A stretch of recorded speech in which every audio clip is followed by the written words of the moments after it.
Yeah, it's generational. My son looks forward to Saturdays. He knows that I'm listening to Busted Open when he wakes up Saturday mornings.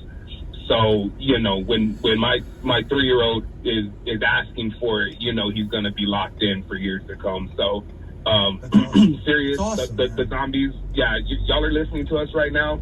Just go ahead and give us what we want. You know, we ain't going away. So but excuse me, I wanted to call in last week. I was on hold. Y'all were discussing NXT and relocating out of the PC. It was discussed. I know Sean talked about it, that they want to take this show on the road. And it was prior to them switching the venue last night to that smaller venue. But I was saying when I heard the news that they wanted to relocate out of the PC to utilize the smaller venues, take a page out of TNA's book. I mean, TNA for 2 nights sold out the Techport Center here in San Antonio, and it looks spectacular on TV. NXT can take a page out of their book and do the same thing. Lower the prices significantly. They're reaching a new audience on the CW, an audience that didn't necessarily know NXT existed. So right now, my opinion, and it would be to utilize the smaller venues, lower the ticket prices, bring in that audience, and build this brand up to a level that can compete with a Raw, a SmackDown, in terms of venue sizing, crowd sizing, everything. I mean, they got the talent, so present it in a way that's beneficial for the talent and the product. I mean, ECW, like Bully brought up, they ran the Elks Lodge, but they also ran that venue in New York with the blue lighting. I don't know what the venue name is. That looked great on TV. The Rave in Milwaukee looked awesome on TV. Elks Lodge looked awesome. WWE has a way to you know, utilize these smaller venues and bring it in terms of production up to a level that's gonna be appeasing to the fans. So that's my hope moving forward. Last night was great. NXT takes the dub over AEW. All right, Johnny, really good call. First and foremost, as far as competing with Raw and SmackDown, that's never going to happen. You got to remember, and you got to put things in perspective. NXT is still the developmental brand for WWE. We talked to Shawn Michaels a couple weeks ago, and he said that he has to focus on that balance. He has to put on a weekly live show that people are going to want to watch, but also he has to be focused on having these performers grow and get them ready for the main roster. Because if any of those wrestlers on the brand are truly successful, they're going to move to the main roster one day. So, boy, I think you have to throw out the window of ever competing with Raw or SmackDown. By the way, I'm fine. I don't think NXT has to be a Raw or SmackDown when it comes to production. I kind of like a little bit more of a Raw type of product when it comes to NXT, almost like the Saturday Night Live of wrestling. They're not ready for primetime players, knowing that, hey, they're not quite there yet, but they're almost there. That makes me want to watch the NXT product a little bit more, that these are the stars of the future. Dave, also, I mean, a lot of this, and for the nation, if you understand, it's budgeting, right? We heard how much AEW received. We know that CW gave NXT $25 million for their programming.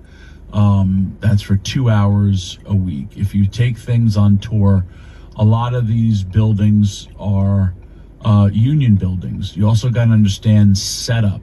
Setup is not a one-day thing when you're bringing TV. That's 2 days of setup, where everything is an added cost. Just because your roster doesn't equal that much money, but buildings, and if you're going to be a touring company, there's no way you're going to be making up that money with tickets. So these are just things. And in PC, they have everything in-house. Me personally, I look at it and I go, we should tour. David, you and I had talked about it once a month to make it special, to continue to draw and grow our audience.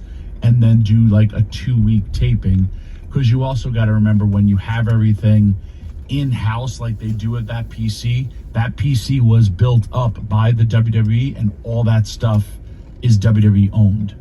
So you got to look at it kind of like that way too. Yeah, I mean, listen, and I know it was a different era, but my favorite territory was world class. Every single TV taping was at the Sportatorium, and how many fans did the Sportatorium hold, Tommy? Like, a couple thousand. Yeah, not a lot. Probably like maybe 15 tops. That's it. And then what did they used to do? Go to do special shows at where? Reunion Arena. The Reunion Arena. And then, with the WWF for years and years, Hamburg Fieldhouse in Pennsylvania that just hold about 1,500 people tops in that building. I don't even think that much at the Hamburg Fieldhouse. Like, I grew up watching, wrestling on WTBS at the TBS.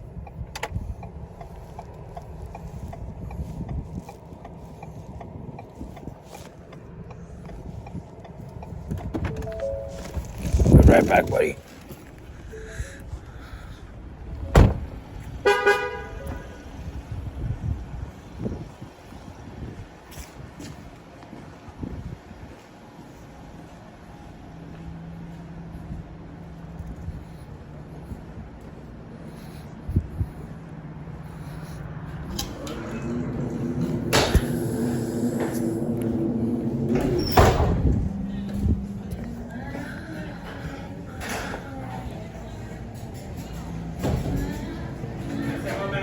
Yeah, not a problem.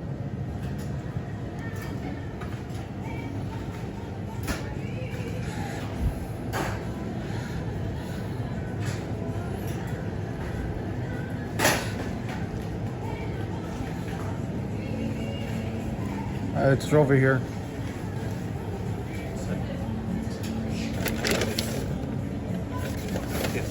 Thank you. You're welcome. Have a good one.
I cleaned my car up because of you.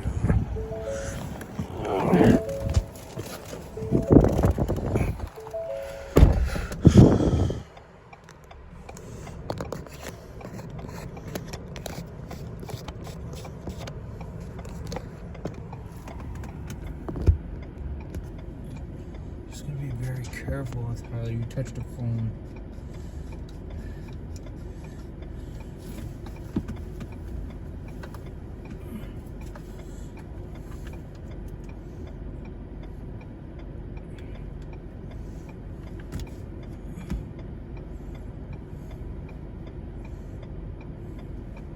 And that was maybe at that time the most watched pro wrestling show that there was. I know it's a different era, but also this is the developmental. So I think you're right. I think, you know what? People are going to be fine watching the wrestling from the PC, and then every once in a while having a major show in an arena like we've seen the last 2 weeks on the CW. I think fans will be okay with that. There's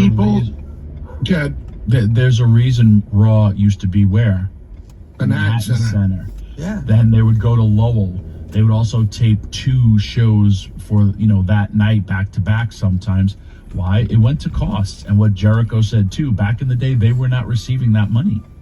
Now that they are going to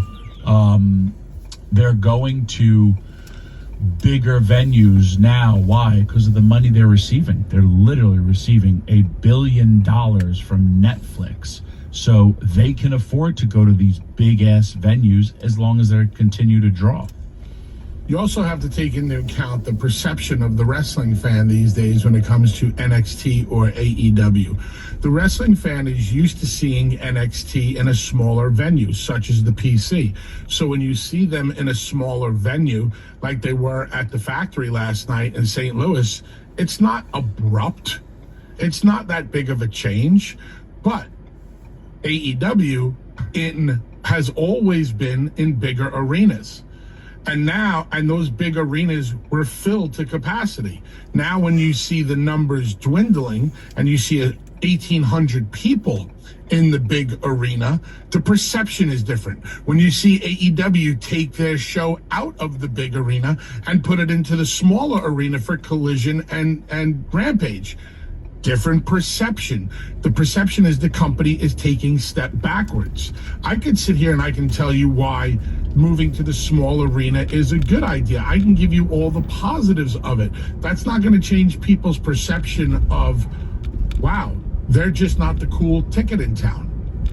Yeah, I understand where you're coming from, Bully, but I think it's easy to change that perception. Case in point, you just said AEW Collision. When Collision first started, I saw one of the first episodes in Newark, New Jersey. There was 8,000 people at Collision. Then, they just did a string of shows over the summer where they did it in a venue that only fit, I think, 800 or 900 people. I got to tell you, I really enjoyed those shows in San Antonio for Collision. Even though it was a smaller venue, the way they lit it, the way they filmed it, because the crowd was tighter and smaller in a smaller venue, they were much louder. I actually enjoyed Collision more than I did Dynamite for that reason. I understand the public perception, Bully, but I think you would take a hit initially. You would take a hit, like people would be like, they're taking a step backwards. But I think over time, and it wouldn't be that much time, I think the perception would change. And then if, like you say, the ebbs and flows of wrestlings, if they start to hit a high again, where they could start booking larger venues, then people would be like, oh shit, they're booking larger venues again. And there's no shame in going into the smaller venue, because a wrestling company's business will be up and down at times. We've talked about it. It's how you get through the valley and work your way back up. If the bottom fell out tomorrow on the WWE and they no longer had fans coming to the arenas all over the country, all over the world, do you know what the WWE would do? Do you know what the WWE's safety net could always be? What's that? The Manhattan Center. We could always go back to that 1,100 seat venue where it all started and still film television there. We can build from the ground up once again, because that's where we built from day one. You always have that. And I believe that AEW right now should start looking at their product in a rebuilding way. Tommy talked earlier about Don Callis, Will Ospreay, and Kyle Fletcher last night.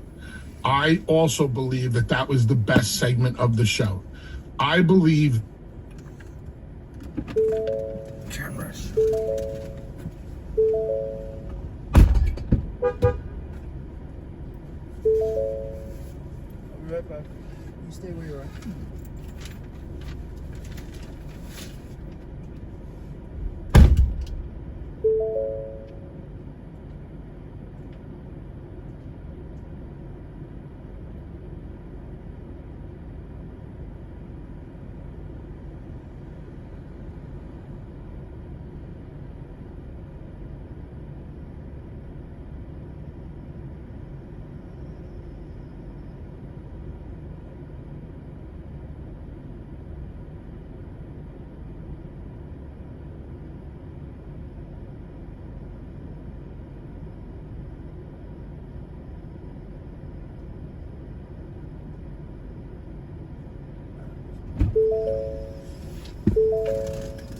Yeah.